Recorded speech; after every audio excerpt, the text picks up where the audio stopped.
जय माता रानी। दोस्तों, इस वीडियो में दुर्गा सप्तशती के छठे और सातवें अध्याय को प्रारंभ करते हैं। तो जैसा कि पांचवें अध्याय में आपने पढ़ा था कि कैसे शुंभ और निशुंभ ने अपने दूत को भेज करके माता रानी को बुलाया था, तो इसके आगे का वृत्तांत मैं आप सभी को सुनाती हूँ। इसके बाद क्या हुआ, देवी माँ की बात सुनकर दूत क्रोध से भरा उठा और उसने असुरेंद्र के पास पहुंचकर सारा वृत्तांत उन्हें सुना दिया।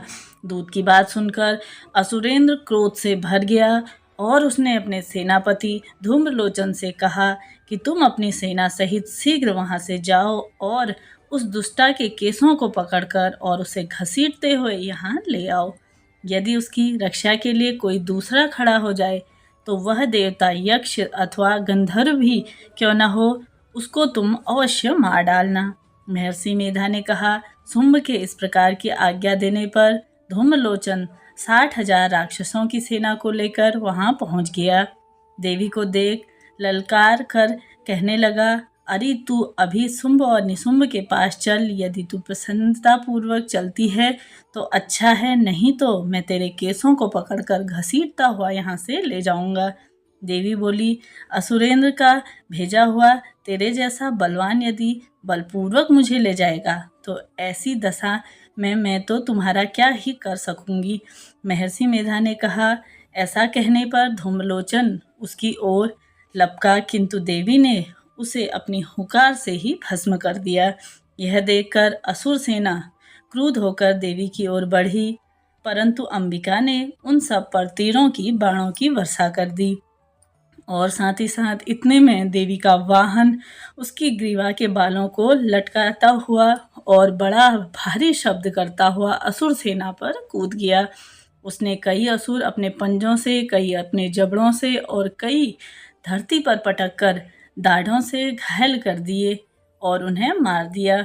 इसके बाद अपने नख और नेल फाड़ने लगे उसके कई असुरों का तो केवल थप्पड़ मारकर ही उसने धड़ से अलग कर दिया। कई असुरों की भुजाएं और सिर तोड़ डाले और कई के गर्दनों को बालों से ही हिलाकर मार दिया। इसके साथ ही साथ जब उसने पेट फाड़कर उसका रक्त पी डाला। इस प्रकार देवी ने उस महाबलवान सिंह ने क्षण भर में ही असुर सेना को समाप्त कर दिया। शुंभ ने यह सुना कि देवी ने धूम्रलोचन असुर को मार डाला है और उसने सिंह ने सारी सेना का संहार कर डाला है, तब उसको बड़ा ही क्रोध आया। उसने मारे क्रोध के ओठ फड़कने लगे और उसने चंड और मुंड नामक महाअसुरों को आज्ञा दी, हे चंडमुंड, तुम अपने साथ एक बड़ी सेना लेकर के जाओ और उस देवी के बाल पकड़कर उसे बांधकर तुम तुरंत यहाँ ले आओ। यदि उसको यहाँ लाने में किसी प्रकार का संदेह हो तो अपनी सेना सहित उससे लड़ते हुए उसको मार डालो और वह यह दुष्टा और उसका सिंह दोनों मारे जाते, तब ही उनको बांधकर यहाँ लेकर के आ जाओ। तो यह था छठा अध्याय। अब सुनते हैं सातवां अध्याय। बोलिए माँ जगत जननी की जय हो। अब हम सातवां अध्याय यानी कि चंड और मुंड का वध। महर्षि मेधा ने कहा, दैत्यराज की आज्ञा पाकर चंड और मुंड चतुरंगिनी सेना के साथ हथियार उठाए हुए देवी से लड़ने के लिए चल दिए। हिमालय पर्वत पर पहुंचकर उन्होंने मुस्कुराती हुई देवी जो कि सिंह पर बैठी हुई थी देखा। जब असुर उनको पकड़ने के लिए तलवारें लेकर उनकी ओर बढ़े तब अंबिका को उन पर बड़ा ही क्रोध आया और मारे क्रोध के उनका मुंह काला पड़ गया, उनकी भ्रुकुटियां चढ़ गई और उनके ललाट में से अत्यंत भयंकर तथा विप्रुख मुख वाली लाल आंखों वाली काली प्रकट हुई, जो कि अपने हाथों में तलवार और पास लिए हुई थी।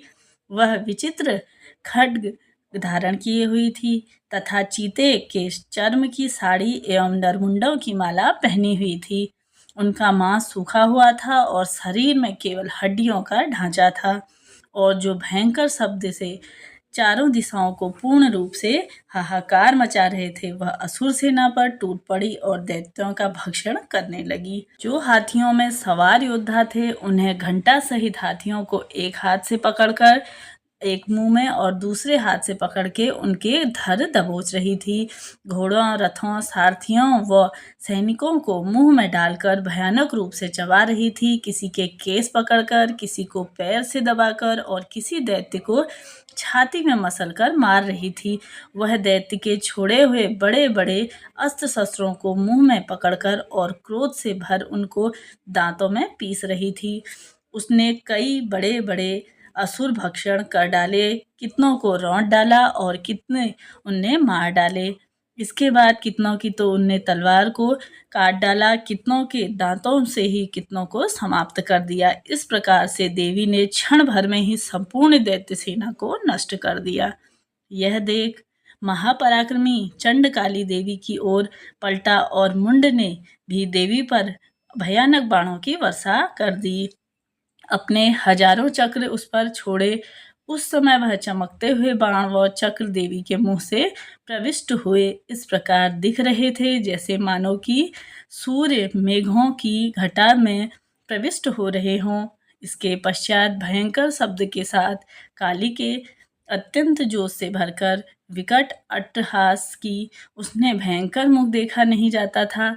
उनके मुंह में से श्वेत दांतों की पंक्ति चमक रही थी। फिर उनके तलवार हाथ में लेकर हू शब्द कहकर चंड के ऊपर आक्रमण किया और उसके केस पकड़कर उसका सिर काटकर अलग कर दिया।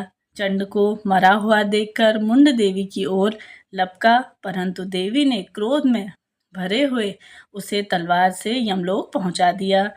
चंड और मुंड को मरा हुआ देखकर उसकी बाकी बची हुई सेना वहां से भाग गई।